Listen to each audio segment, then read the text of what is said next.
Hit that like button if you want to beat the New York Jets. Don't jinx it. Let's get a W this Sunday. I absolutely think we can destroy our opponent in NFL Week 10, just like we did to the Miami Dolphins, another lowly AFC East opponent. Let's beat up on the New York Jets. Like the video to make it happen. Cleveland, we need a big win. We need some excitement. We need to feel some good offense. So go on and hit that like button. I'm your host, Joey O'Donohue, host of the Browns Report. Let's give you some major Cleveland Browns injury news for the game, though. Wednesday's injury report reads as follows. Isaiah Bond did not practice with a foot injury. His status is in question this Sunday. Carson Schwesinger obviously has a low, high ankle sprain. Did not practice. I don't expect him to be back, but I think the bye week was a great timing for the Browns. Judkins is out there, ready to go. Schwesinger, probably give him a week, 2 weeks, and then we'll see. Shedeur, limited in practice with the back. He is also being evaluated over the next few days to see if he will be QB2 against New York. Tyson Campbell, who was in concussion protocol, was a full practice. Great news, we get CB2 back, as well as wide receiver 2, Cedric Tillman, who practiced in full on Wednesday. So good report here, ladies and gentlemen. Let's get ready and gear up to beat New York. I actually went ahead and spoke with a man at Chat Sports here who is our Jets insider. He covers the team extensively. Let's talk about our opponent for this Sunday, Browns fans, and how we can expose them. Welcome in, everybody. We are joined by a familiar face, you may remember, Patrick Seatman, who is our Vikings expert and insider. He also covers the Jets extensively here at Chat Sports. Joining us here today to talk about some Browns-Jets football coming up in Week 10. You hyped up, Pat? I'm hyped up. This is probably the best game of the week. I think we can all agree. Browns versus Jets, the battle of two of the best teams in the NFL. But in all seriousness, I actually think this is going to be a pretty entertaining game. Yeah, no, I'm excited. That's what they're saying, game of the week. Yeah, game of the week. But the first thing I want to ask you about, Seeps, is your head coach, Aaron Glenn. He's sort of not showing his cards of who's going to be the starting quarterback. I mean, the team's 1-7. What's he hiding here? Yeah, I mean, Aaron Glenn, he did this the previous week heading into the Bengals game. He'll just not say who the starting quarterback's going to be. He thinks it's giving them an advantage offensively, but 99.9% it will be Justin Fields this upcoming weekend. So, all right, you're hearing it here first from breaking Patrick news Seatman. here. Justin Fields will be the starter. And so what have you seen, Seeps, sort of, whether it's going to be Justin Fields or Tyrod Taylor? Denzel Ward said he's prepping for both. How does the offense change when one is under center versus the other? Yeah, we can start off with Justin Fields. He's one of the streakier quarterbacks I've ever seen in NFL history. I've made the comparison. He's like a streaky shooter in basketball where, for example, if he sees his first couple of shots, first couple of completions go in, he can really get the ball rolling. But also on the opposite end of the spectrum, if he starts off 0 for 5, it can be a complete disaster. And that's why some games this year for the Jets, like that one London game against the Denver Broncos, probably the worst quarterback performance I've ever seen. But then the previous week, Week 8 against the Bengals, Jets hang 39 points in Cincinnati, again, against a poor defense, but he really got hot early. And the difference between the offenses is, with Justin Fields, they utilize his legs a lot more, see a lot of more designed QB runs, move in the pocket. And then with Tyrod, even though he has some mobility, obviously not to the extreme as Justin Fields, so it's more of just kind of having that statuesque quarterback, get the ball out quick, try to get the ball in the hands of the playmakers. So it's a lot more, I would say, vanilla with Tyrod Taylor compared to Fields. They do, open it up a little bit. But, yeah. Certainly makes sense. Tyrod Taylor is a former Cleveland Brown, of course. But this Browns defense still doing pretty well this season, ranked second in total defense in the National Football League. One thing that could be helpful for the New York Jets, though, is I'm seeing that Garrett Wilson is back at practice. Yeah. This is a name that Cleveland Browns fans really wanted to trade for. I mean, I'm a big fan of him. Ohio State guy. Yep. What do you see in Garrett Wilson's game? I really think he's one of the top receivers in the league when fully healthy. Yeah, I think Garrett Wilson, I think he's underappreciated, underrated, and I think if you had to throw together, best catches out of all the top receivers in the NFL over the last couple of seasons, Garrett Wilson might have the best highlight reel. He makes some of the best catches in the league, and especially with the Jets wide receiver room. Now, over the last couple of weeks, they have brought in John Mechie and A.D. Mitchell from the Indianapolis Colts, so they're going to be a boost. But without Garrett Wilson in that room, I think it's by far the worst wide receiver room in the entire NFL. So having him back will obviously be huge. Him and Justin Fields have struggled so far this season getting on the same page, but obviously they have that connection dating back to their Ohio State days, so hopefully they can continue to build on that. But, I mean, he's a stud. It's going to be great to have him back just because the Jets' offense needs playmakers, and without him, they are lacking in that department. Absolutely. Let's talk about the Jets' plan right now for the season. You know, obviously they were very active on trade deadline day. First, what did you make of all the moves that they made on Tuesday? Yeah, I can start off by calling myself out. I said earlier in the day, I was like, I think the Jets are probably going to stand pat here. And then 2 hours later, they trade Sauce Gardner for 2 first-round picks. They move off Quinton Williams. I just think this regime, they clearly just wanted to get their own guys in the building. Like Aaron Glenn has talked about this. He wants to get Aaron Glenn guys. Darren Muji, the GM, he wants to get his types of players in there. And, Sauce Gardner, he's still a good cornerback.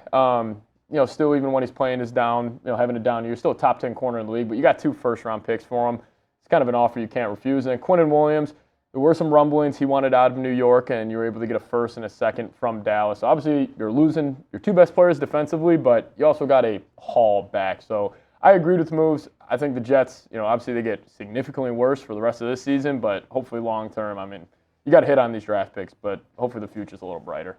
Right. Like, how does that impact the Jets' defense now, not having Quinton Williams and Sauce Gardner? Huge. I mean, especially the defensive tackle group. You still got a guy like Harrison Phillips in there, veteran D tackle they traded for this offseason from the Vikings. They picked up Juwan Briggs, actually, from the Browns, who's having a pretty solid year, I will say. But, yeah, the defensive tackle unit, one of the worst in the league. And then in the secondary, they're banking on a lot of young guys. They got 2 rookies, A.Z. Thomas from Florida State, the corner, who showed a lot of fight against the Cincinnati Bengals. He got beat over the top, one play by T. Higgins, but he's going up against Jamar Chase. T. Higgins, he battled. I thought he showed some good stuff. Malachi Moore, 4th-round rookie out of Bama, playing at the safety spot now. Also with Andre Sisco, their starter, was just put on season-ending IR.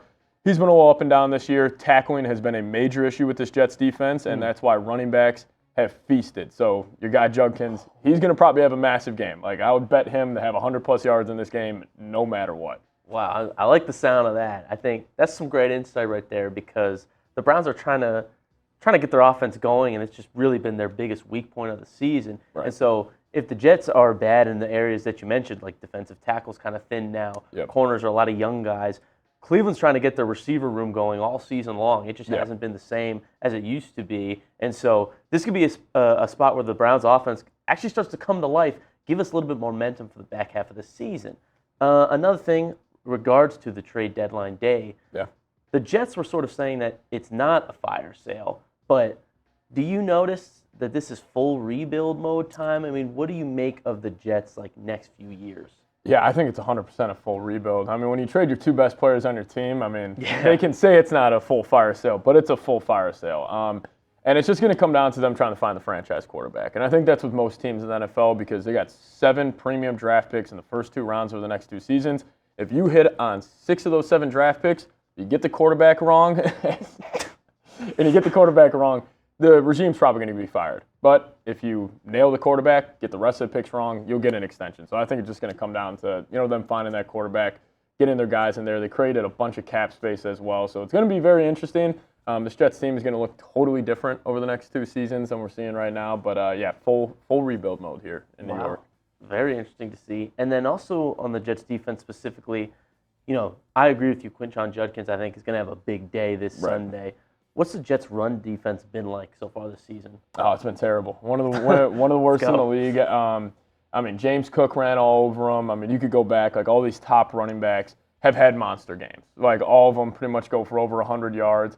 Now, they have been a little better. They had a 2-week stretch against the Broncos and the Panthers. They were a little better, but the Bengals, the week before the bye, I mean, Samaje Perine got off. Chase Brown got off. So, you should have a field day with Quinshon Judkins. And, Jets, they're just thin at defensive tackle. Not a good tackling team. I just think it's a bad matchup on paper for them. All right, this will be exciting, Browns fans. Tune in this Sunday. We'll be live with a watch party. Patrick Seaman, thank you so much for joining me on the show thank you so today, much. My guy. Good friend over here, Seeps. He's Patrick Seaman. I'm Joey O'Donohue. Appreciate you guys for watching.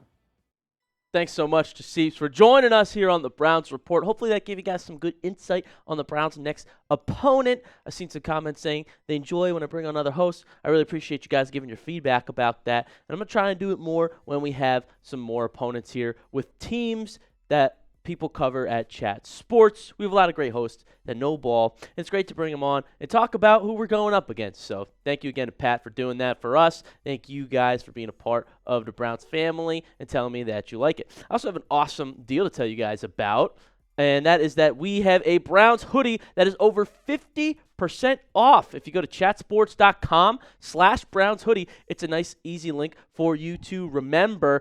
I'm wearing it myself. I mean, it looked like such a great deal.